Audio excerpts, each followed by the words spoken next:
어머니, 사모님 오시면 절대 방에서 나오지 마세요. 우리 집 격 떨어지니까. 며느리는 시어머니의 낡은 만년필을 바닥으로 내던지며 날카롭게 쏘아붙였습니다. 손님이 오시는데 인사라도 드리는 게 도리 아니겠니?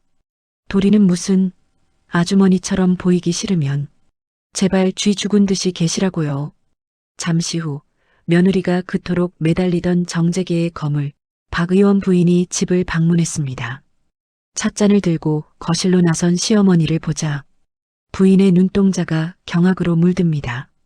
사모님, 이 노인네는 저희 집 도움이니까 신경 쓰지 마세요. 며느리의 비웃음이 채 끝나기도 전 부인은 그대로 바닥에 무릎을 꿇으며 오열했습니다. 무식한 시골 노인인 줄 알았던 시어머니의 진짜 정체와 소름 돋는 반전 지금 시작합니다. 어디서 듣고 계신지 댓글로 남겨주시면 큰 복과 건강이 여러분을 찾아갈 것입니다.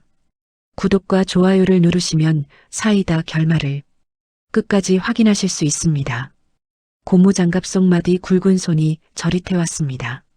벌써 1시간째 산더미처럼 쌓인 설거지거리와 씨름을 하고 있었지요. 칠판 글씨를 쓰며 수천 명의 아이를 가르쳤던 그 손이 이제는 미끈거리는 기름때를 벗겨내고 있더군요. 싱크대 모서리를 꽉 붙잡고 욱신거리는 허리를 간신히 버텼습니다. 그때 현관문 너머로 날카로운 구두 굽소리가 울려 퍼졌습니다. 어머니, 제가 식탁 위에 물건 함부로 두지 말라고 몇 번을 말씀드려요? 며느리는 들어오자마자 타박부터 늘어놓았습니다.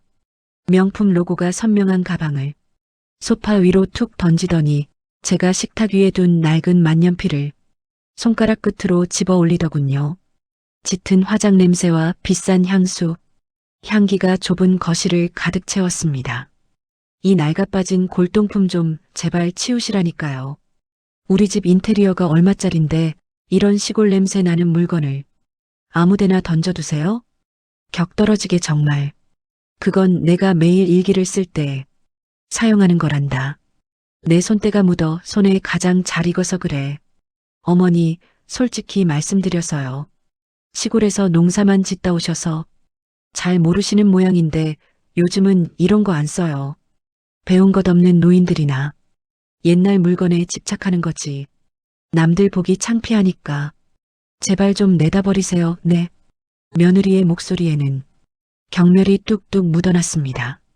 툭 하고 바닥에 떨어지는 만년필 소리가 제 심장을 때리는 것 같더군요. 그 펜은 제가 교장으로 퇴임하던 날 제자들이 마음을 모아 선물한 소중한 보물이었습니다.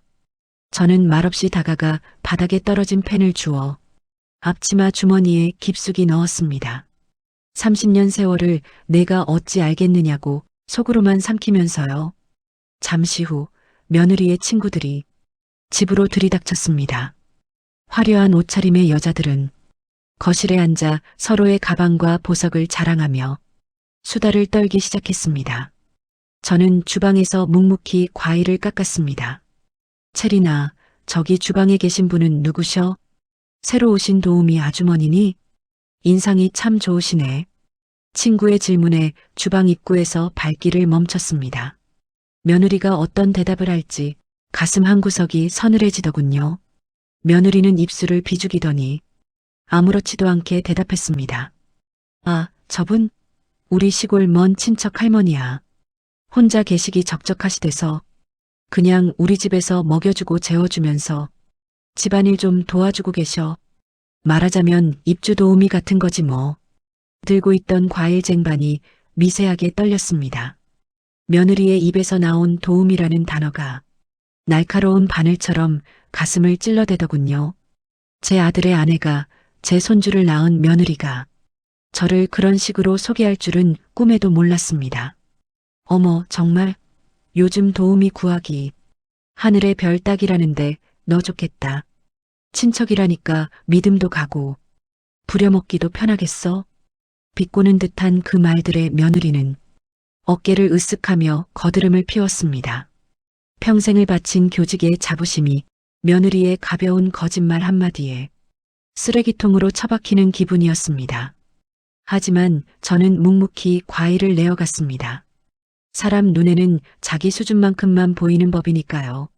손님들이 돌아가고 난 뒤 며느리는 소파에 길게 누워 스마트폰을 만지작거리며 저를 불렀습니다. 어머니, 과일은 왜 안 내오셨어요? 센스 없게 정말. 그리고 내일 말이에요. 박 의원 사모님이 저희 집 방문하기로 하셨거든요. 우리 남편 승진줄 되려면 그분이 제일 중요해요. 녀석의 눈빛은 오로지 자신의 욕망만을 향해 번뜩이고 있었습니다. 내일은 절대로 방에서 나오지 마세요. 사모님이 보시기에 우리 집격 떨어지면 안 되니까. 아까처럼 도움이라고 하기도 좀 그래요. 그냥 몸이 안 좋아서 누워 계신다고 할 테니까 그 낡은 펜인지 뭔지 껴안고 쥐 죽은 듯 계시라고요. 아셨어요? 며느리의 말은 확인 사살이나 다름없었습니다. 저는 주방 식탁 위에 놓인 찻잔을 천천히 닦았습니다. 달그락거리는 도자기 소리가 유난히 크게 들리더군요. 그래, 알았다. 내일은 내가 알아서 하마. 제 목소리는 평소보다 더 차분하게 가라앉아 있었습니다. 내일 오겠다는 그 박 의원의 부인 지영이 제가 그 아이를 위해 헌신했던 지난 날들이 머릿속을 스쳐 지나갔습니다. 앞치마 주머니 속 낡은 만년필을 꽉 움켜쥐었습니다. 차가운 금속의 감촉이 손바닥을 타고 전해졌습니다. 이제 제 인내심도 마지막 한 방울을 남겨두고 있었습니다. 다음 날 아침 며느리는 예고도 없이 제 방으로 들이닥쳤습니다. 손에는 큼지막한 종이 박스가 들려 있었지요. 녀석은 선반 위를 훑으며 제자들이 보내준 편지와 교직 생활을 기록한 앨범들을 거칠게 쓸어 담기 시작했습니다. 어머니, 제가 말씀드렸죠? 오늘 사모님 오시는데 이런 짐덩어리들 방치해두면 안 된다고요. 그건 짐이 아니란다, 체리나.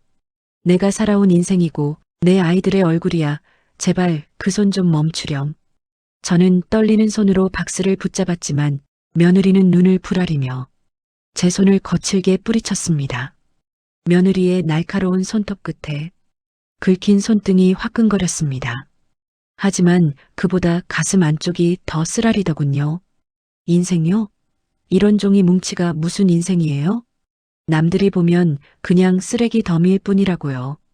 사모님이 혹시라도 이 방 문 열어보셨다가 이런 거 보시기라도 하면 어떡해요? 문은 잠가두면 되지 않니? 제발 그건 그냥 두고 나가주렴. 안 돼요. 아예 싹 치워버려야. 제 마음이 놓여요. 어머니, 사람이 왜 이렇게 고집이 세세요? 정말 답답하게 이러실 거예요? 답답하다니, 체리나, 내가 어떻게 그런 말을. 아, 몰라요. 아무튼 이거 다 내다 버릴 거니까. 다시는 꺼낼 생각 마세요. 며느리는 뒤도 돌아보지 않고 박스를 들고 밖으로 나가버렸습니다. 쾅 하고 닫히는 문소리가 거실을 울렸습니다. 제 30년 긍지가 문 밖으로 끌려나가는 소리였습니다. 1시간이 지났을까요? 창밖으로 후두둑 소리를 내며 굵은 빗줄기가 쏟아지기 시작했습니다. 갑작스러운 소나기에 가슴이 덜컥 내려앉았습니다.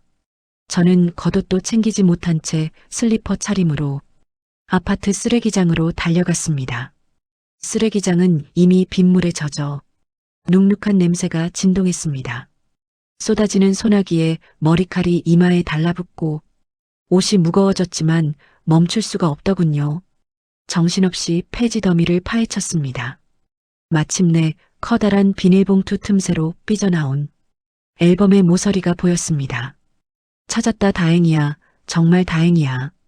빗물에 젖어 퉁퉁 불어버린 앨범을 품에 안았습니다. 표지에 적힌 존경하는 한정숙 선생님께라는 글귀가 희미하게 번져가고 있더군요. 눈물이 빗물과 섞여 뺨을 타고 흘러내렸습니다. 그때 우산을 쓴 누군가가 제 앞에서 멈춰 섰습니다. 퇴근하던 아들 도준이었습니다. 엄마, 여기서 지금 뭐 하시는 거예요? 비 다 맞고 이게 무슨 꼴이에요? 도준아, 이것 좀 보렴. 체린이가 내 앨범들을 다 버렸어. 아들은 젖은 앨범을 힐끗 보더니 고개를 돌려버렸습니다. 아, 엄마 정말 왜 이래? 이 사람 알면 또 한바탕 난리 날 텐데. 그냥 버리고 들어가요, 제발. 녀석은 제 눈을 피하며 제 손에 든 앨범을 억지로 잡아당겼습니다. 아들의 눈에는 오로지 아내의 짜증만이 걱정되는 모양이었습니다. 저는 아들의 손을 차갑게 뿌리쳤습니다. 돈으로 살 수 있는 게 아니란다. 이건 내 인생이야. 너를 공부시키고 지금 그 양복을 입게 만든 게 바로 이 젖은 종이들이라고. 제 서늘한 목소리에 도준이는 움찔하며 입을 다물었습니다. 저는 젖은 앨범들을 가슴에 꼭 품은 채 빗속을 걸어 집으로 향했습니다. 방으로 돌아와 젖은 앨범을 한 장씩 넘기며 마른 수건으로 닦아내기 시작했습니다. 습한 기운과 함께 낡은 종이 냄새가 방을 채웠습니다. 잉크가 번져 형체를 알아볼 수 없게 된 사진들을 보며 한숨을 내뱉는데 낡은 핸드폰이 거친 진동을 울렸습니다. 발신번호 제한 표시였습니다. 여보세요. 선생님? 한정숙 선생님 맞으시죠? 전화기 너머의 목소리가 떨리고 있었습니다. 오랜 세월이 흘렀지만 단번에 알 수 있는 목소리였습니다. 제가 가장 아끼던 제자 지영이었습니다. 지영이니? 지영이 맞니? 선생님, 세상에 정말 선생님이시네요. 제가 얼마나 찾았는지 아세요? 드디어 선생님 주소를 찾았습니다. 지영이의 목소리에 담긴 간절함이 가슴을 울렸습니다. 선생님, 저 내일 그쪽 아파트 단지에 볼 일이 있어서 가거든요. 염치불구하고 잠깐 찾아봬도 될까요? 선생님께 꼭 보여드리고 싶은 게 있어서요. 그래, 오려무나 기다리고 있으마. 감사합니다. 선생님 내일 뵙겠습니다. 전화를 끊고 앞치마 주머니 속 만년필을 꺼내 손에 쥐었습니다. 이제 오답을 바로잡을 시간이 다가오고 있었습니다. 며느리가 쌓아 올린 허영의 성벽 위로 차가운 균열이 번져가는 밤이었습니다. 날이 밝자마자 거실은 이른 아침부터 요란했습니다. 진한 향수 냄새와 고가의 디퓨저 향이 뒤섞여 코끝을 찔렀고 며느리 체리니의 날카로운 지시가 집안을 울려댔지요. 어머니, 제가 오늘 박 의원 사모님 오신다고 몇 번을 말씀드려요. 왜 아직도 그러고 계세요? 준비는 다 끝내놓았단다. 차를 내올 닭이도 미리 씻어두었어. 누가 그런 거 물었어요? 어머니 행색 좀 보시라고요. 그 낡은 앞치마랑 시장 바닥에서 산 것 같은 바지 정말 창피해서 못 살겠네. 사모님 오시기 전까지 무조건 방에 들어가 계세요. 알겠어요? 손님이 오시는데 인사라도 드리는 게 도리가 아니겠느냐. 며느리는 벌레를 보는 듯한 눈으로 저를 밀쳤습니다. 도리는 무슨 놈의 도리예요? 어머니 같은 분이 나오면 우리 집 격만 떨어진다고요. 사모님 가실 때까지 절대로 죽어도 나오지 마시라고요. 만약 나오기만 해봐요. 저 정말 어머니 안 보고 살 거니까. 거실 문이 쾅 닫혔습니다. 어두운 방 안에는 어제 빗속에서 구해온 젖은 앨범의 눅눅한 냄새만이 감돌았지요. 저는 조용히 침대에 앉아 가슴에 꽂힌 낡은 만년필을 어루만졌습니다. 차가운 금속의 촉감이 손끝을 타고 전해지며 마음을 차분하게 가라앉혀 주더군요. 저는 장롱 깊숙한 곳에서 빳빳하게 다려진 실크 블라우스를 꺼냈습니다. 30년 전 교장 취임식 때 입었던 옷이었지요. 거울 앞에 서서 은발을 정돈하고 안경을 고쳐 썼습니다. 거울 속엔 주방 일을 하던 노인이 아닌 엄격했던 교장 한정숙이 서 있었습니다. 지영아, 내가 가르침을 잊지 않았는지 확인해 봐야겠구나. 가슴팍에는 제자들이 선물한 그 낡은 만년필을 꽂았습니다. 그때 거실에서 요란한 초인종 소리가 들려왔습니다. 며느리의 가식적인 하이톤 목소리가 문 밖까지 흘러나오더군요. 어머나, 사모님, 어서 오세요. 여기까지 오시느라 정말 고생 많으셨죠? 아니에요. 채린 씨 갑작스럽게 방문해서 실례가 되지는 않았나 모르겠네요. 무슨 말씀을요? 사모님을 모시게 되어 영광인걸요. 자, 이쪽으로 앉으세요. 거실에서는 며느리의 간드러지는 웃음소리가 끊임없이 이어졌습니다. 며느리는 박 의원 부인에게 아부를 떨며 주방 쪽을 향해 일부러 큰 소리로 외쳤습니다. 아주머니, 아까 시킨 대로 차 좀 내오세요. 뜨겁지 않게 신경 쓰시고요. 저를 도움이라 부르는 그 가식적인 목소리가 방문 너머로 들려왔습니다. 며느리는 제가 방에 갇혀 벌벌 떨고 있는 줄 알았겠지만 제 손은 이미 차가운 문고리를 단단히 쥐고 있었습니다. 저는 찻잔이 놓인 쟁반을 들고 천천히 거실으로 향했습니다. 며느리는 부인에게 값비싼 명품 가방을 보여주며 자랑을 늘어놓느라 제가 다가가는 것도 눈치채지 못하더군요. 사모님, 이 가방 이번에 한정판으로 나온 건데 보셨어요? 사모님 이미지에 딱일 것 같아서 제가 미리 찜해뒀거든요. 어머, 채린 씨는 정말 눈썰미가 좋으시네요. 별 말씀을요. 아, 그리고 저희 집 일 도와주시는 분이 좀 시골 노인이라 눈치가 없어요. 배운 게 없어서 그런지 좀 답답하거든요. 며느리의 비아냥이 끝나기도 전에 저는 찻잔 쟁반을 들고 거실 중앙으로 걸어 나갔습니다.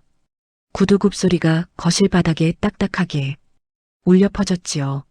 어머니, 아니 아주머니, 빨리 차 안 가져오고 뭐해요? 며느리가 뒤늦게 저를 발견하고 소리쳤습니다. 제 단정한 차림새를 보고 당황한 듯 눈을 크게 뜨더군요. 지금 뭐 하시는 거예요?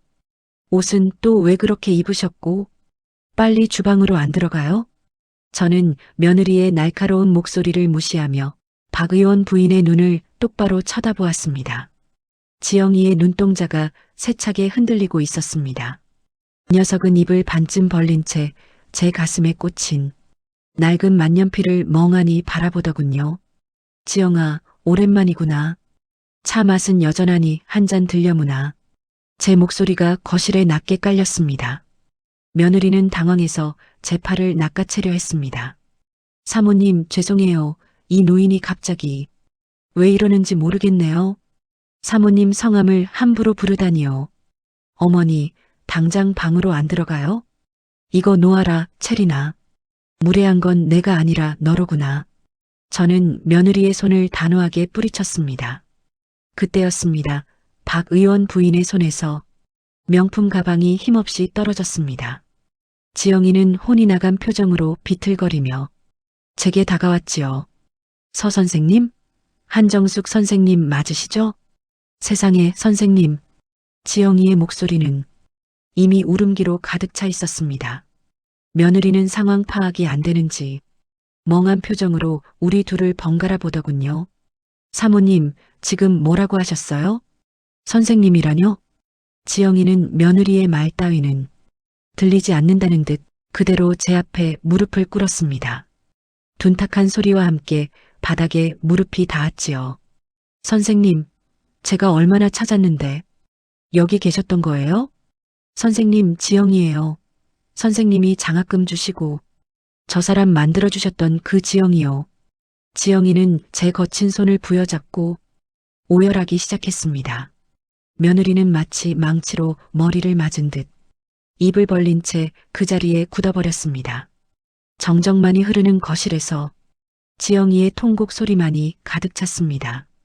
저는 떨리는 손으로 제자의 어깨를 다독이며 사색이 된 며느리의 얼굴을 차갑게 쏘아보았습니다. 사모님? 지금 뭐라고 하셨어요? 선생님이라뇨? 며느리의 목소리가 사시나무 떨듯 잘게 흔들렸습니다. 녀석은 금방이라도 뒤로 넘어갈 듯한 얼굴로 무릎을 꿇은 지영이와 저를 번갈아 보더군요. 지영이는 제 손을 꼭 쥔 채 고개를 들어 며느리를 매섭게 노려보았습니다. 오채린 씨, 지금 이게 대체 무슨 상황이죠? 선생님이 왜 여기서 이런 대접을 받고 계신 거예요? 아주머니라니요? 배운 게 없는 노인이라니요? 아니, 저는 정말 몰랐어요. 사모님, 오해세요. 어머니가 그냥 시골에서 올라오셔서. 오해? 내 귀로 똑똑히 들었는데 오해라고요? 이분이 어떤 분이신 줄 알고 감히 그런 천박한 말을 입에 담아요? 그게 아니라 저는 그냥 도움이 필요하신 분인 줄 알고. 도움이요? 평생을 수천 명의 제자를 길러내시고 우리나라 교육계에서 존경받는 교장 선생님으로 퇴임하신 분이에요. 내가 가난해서 공부 포기하려 할 때마다 제 손 잡아주시고 장학금까지 대주신 제 인생의 은인이시라고요. 지영이의 외침이 거실을 날카롭게 울렸습니다. 며느리는 입을 벌린 채 아무 말도 하지 못하더군요. 하얗게 질린 며느리의 얼굴 위로 당혹감과 공포가 뒤섞여 일그러졌습니다. 지영이는 제 가슴에 꽂힌 낡은 펜을 조심스럽게 어루만졌습니다. 선생님, 이 만년필제가 첫 월급 타고 제일 먼저 사들인 그 한정판 만년필 맞죠? 아직도 이걸 가지고 계셨네요. 그래, 지영아, 내가 밤잠 설쳐가며 번 돈으로 사준 건데 내가 어떻게 버리겠니? 이 펜으로 일기를 쓸 때마다 내가 훌륭하게 자란 걸 대견해했단다. 사모님, 그 펜이 그렇게 대단한 건가요? 저는 그냥 시장에서 파는 짝퉁인 줄 알고. 며느리가 기어들어가는 목소리로 끼어들었습니다. 지영이는 차가운 눈빛으로 며느리를 쏘아보더군요. 짝퉁? 이게 짝퉁으로 보여요? 이건 30년 전 한정판으로 나온 귀한 물건이에요. 하지만 그보다 중요한 건 이 펜에 담긴 선생님의 자부심이라고요. 당신 따위가 함부로 격을 놓을 물건이 아니란 말입니다. 어머니, 제가 정말 몰랐어요. 왜 진작 말씀 안 하셨어요? 교장 선생님이셨으면 진작 말씀하셨어야죠. 내가 말할 기회를 주기는 했니? 너는 내가 입을 때려 할 때마다 무식하다며 말을 잘랐지. 내가 살아온 세월을 쓰레기 취급하며 방에 가두려 했던 건 너였다. 제 목소리는 담담했지만 그 안에는 며칠 동안 쌓인 서러움이 배어 있었습니다. 며느리는 입술을 파르르 떨며 고개를 숙였습니다. 지영이는 경악을 넘어 차가운 멸시의 눈빛을 보냈습니다. 지영아, 너무 울지 마라. 이 아이에게는 내가 그저 부려먹기 좋은 노인이었을 뿐이란다. 내가 오기 전까지는 나를 가정부라고 소개하던 아이야. 선생님, 어떻게 그럴 수가 있어요? 채린 씨, 당신 정말 사람 맞아요? 사모님, 그게 아니라요. 분위기를 띄우려고 농담처럼 한 말이었어요. 어머니도 이해해 주실 줄 알았는데. 이해? 내가 어제 내 30년 인생이 담긴 앨범을 쓰레기통에 처박은 것도 농담이었니? 빗속에서 젖은 제자들의 얼굴을 하나하나 닦으며 내가 무슨 생각을 했을지 넌 단 한 번이라도 고민해 본 적이 있니? 제 물음에 며느리는 아무 대답도 하지 못했습니다. 지영이는 경악을 넘어 차가운 멸시의 눈빛을 보냈습니다. 앨범을 버렸다고요? 선생님의 그 소중한 기록들을요? 채린 씨, 당신 정말 무서운 사람이네요. 겉은 명품으로 휘감았을지 몰라도 속은 악취가 나요. 사모님, 제발 한 번만 용서해 주세요. 제가 정말 미쳤었나 봐요. 어머니, 제가 잘못했어요. 며느리는 다급하게 제 바짓가랑이를 붙잡으려 했습니다. 하지만 저는 그 손을 단호하게 쳐냈습니다. 그때 현관문 근처에서 서성이던 아들 도준이가 거실로 들어왔습니다. 엄마 죄송해요. 제가 채린이를 좀 더 잘 가르쳤어야 했는데 가르치는 건 학교에서 하는 거다. 넌 내 아내가 내 인생을 쓰레기통에 버릴 때 방관하며 비겁하게 숨어 있었어. 그게 내가 너를 키운 방식이었니? 저는 거실 탁자 위에 서류 한 장을 꺼내 올렸습니다. 아파트 등기부 등본이었지요. 채린아, 넌 오늘 내가 그토록 원하던 그 격이라는 걸 스스로 발로 차버렸구나. 이 아파트 내 명의로 사서 도준이 이름만 올려둔 거다. 내가 은퇴 자금 털어서 마련한 내 집이란다. 네, 그게 무슨 이 집이 어머니 거라고요? 며느리는 멍하니 등본을 바라보았습니다. 소유주 이름에 적힌 세 글자, 한정숙 그 글자가 녀석의 눈을 찌르는 듯 했습니다. 내일 당장 짐 싸서 나가거라. 내 소중한 추억을 쓰레기 취급하는 사람과는 단 1분도 이 집에 같이 있고 싶지 않구나. 도준이 너도 선택해라. 내 아내를 데리고 나갈지 아니면 여기서 어머니에게 속죄하며 살지. 거실에는 무거운 침묵이 흘렀습니다. 며느리는 바닥에 주저앉아 넋이 나간 표정으로 허공만 응시하더군요. 지영이는 제 손을 다시 한번 꼭 쥐어주었습니다. 며칠 동안 가슴을 짓눌렀던 무거운 바위가 비로소 조금씩 굴러내려가는 기분이었습니다. 화려한 샹들리에 아래 며느리의 가짜 품격이 산산조각 나고 있었습니다. 제 선원이 거실의 공기를 가르자 며느리는 뼈없는 인형처럼 바닥으로 무너져 내렸습니다. 검게 번진 눈물 자국이 엉망이 된 얼굴을 타고 흘러내리더군요. 녀석은 떨리는 손으로 제 앞치마 자락을 붙잡으려 애를 썼습니다. 하지만 그 흐느낌 속에는 사죄가 아닌 당장 사라질 안락한 삶에 대한 공포만이 가득했습니다. 어머니, 제가 정말 제정신이 아니었나 봐요. 한 번만, 제발 한 번만 용서해 주세요. 이 집에서 나가면 저는 갈 곳이 없어요. 갈 곳이 없는 게 아니라 내 허영심을 채워줄 무대가 사라지는 것이 무서운 거겠지. 너에게 이 집은 안식처가 아니라 내 신분을 증명하는 전시장일 뿐이었으니까. 아니에요. 정말로 반성하고 있어요. 사모님, 제발 사모님이 좀 말려주세요. 제가 죽을 죄를 지었어요. 며느리는 지영이의 바짓가랑이까지 붙잡으며 매달렸습니다. 하지만 지영이는 혐오감이 가득한 눈빛으로 그 손을 차갑게 뿌리쳤습니다. 지영이의 매끄러운 옷자락이 며느리의 손을 스쳐 지나갈 때 녀석의 비참함은 극에 달해 보였습니다. 오채린 씨, 당신은 오늘 선생님의 명예를 더럽힌 게 아니에요. 당신 스스로가 얼마나 갓산 사람인지를 증명한 거지. 선생님의 너그러움을 당신의 권리로 착각한 대가는 결코 가볍지 않을 겁니다. 지영이의 목소리는 얼음물처럼 차가웠습니다. 저는 바닥에 엎드린 며느리를 내려다보며 가슴속에 응어리졌던 마지막 연민마저 비워냈습니다. 기회는 소중히 여길 줄 아는 사람에게만 허락되는 선물이라는 걸 비로소 깨달았답니다. 옆에서 넋을 잃고 서 있던 아들 도준이가 비틀거리며 제 앞으로 다가왔습니다. 녀석은 제 굽은 손등을 감싸주려 했지만 저는 차갑게 손을 빼내어 등 뒤로 감추었습니다. 그 손 치우거라. 내 손에선 비겁한 방관자의 냄새가 나는구나.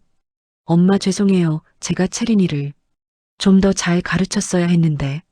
가르치는 건 학교에서 하는 거다. 넌 내 아내가 내 인생을 쓰레기통에 버릴 때 방관하며 비겁하게 숨어 있었어. 그게 내가 너를 키운 방식이었니? 죄송해요. 엄마 정말 죽고 싶을 만큼 죄송해요. 이제라도 제가 다 바로잡을게요. 바로잡는 건 타인이 해주는 게 아니다. 이 집은 내일 부동산에 내놓을 거다. 너희는 너희가 감당할 수 있는 수준의 집을 찾아 떠나거라. 어머니, 이 밤중에 정말 저희 보고 나가라는 말씀이세요? 며느리가 고개를 쳐들며 다시 악에 바친 듯 소리를 질렀습니다. 저는 녀석을 향해 나직하지만 단호하게 일갈했습니다. 가혹하다고 느끼니? 너는 비오는 밤에 내 30년 세월을 쓰레기장에 내던졌어. 내가 겪은 시린 외로움에 비하면 내가 겪을 불편함은 아무것도 아니란다. 아들은 며느리의 팔을 잡아 끌며 고개를 숙였습니다. 저는 지영이의 부축을 받으며 안방으로 들어가 미리 챙겨두었던 가방 하나를 들고 나왔습니다. 화려한 가구와 비싼 장식품들이 가득한 이 집에서 제가 챙긴 것은 오직 낡은 만년필 한 자루와 겨우 말려낸 앨범 몇 권뿐이었습니다.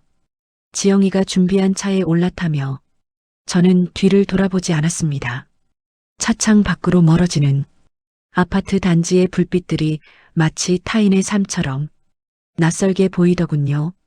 선생님, 이제 정말 고생 많으셨어요. 제가 준비한 거처는 학교 근처 작은 헌책방이에요.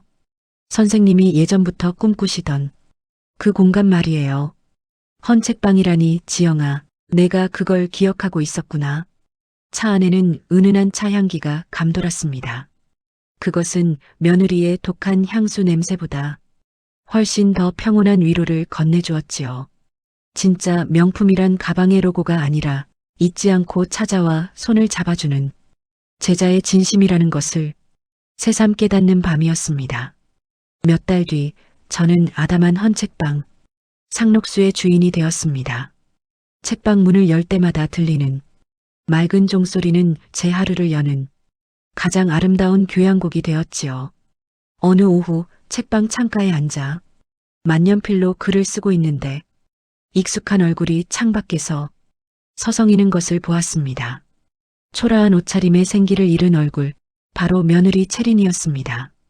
녀석은 중고 마켓에 내놓을 가방 몇 개를 들고는 제가 있는 책방 안을 부러운 듯 쳐다보고 있더군요. 녀석도 이제는 알겠지. 자기가 그토록 무시하던 이 낡은 만년필이 본인이 가진 어떤 명품보다 더 단단한 삶의 기둥이었다는 걸 말이야. 저는 며느리와 눈이 마주쳤지만 예전처럼 화를 내거나 원망하지 않았습니다.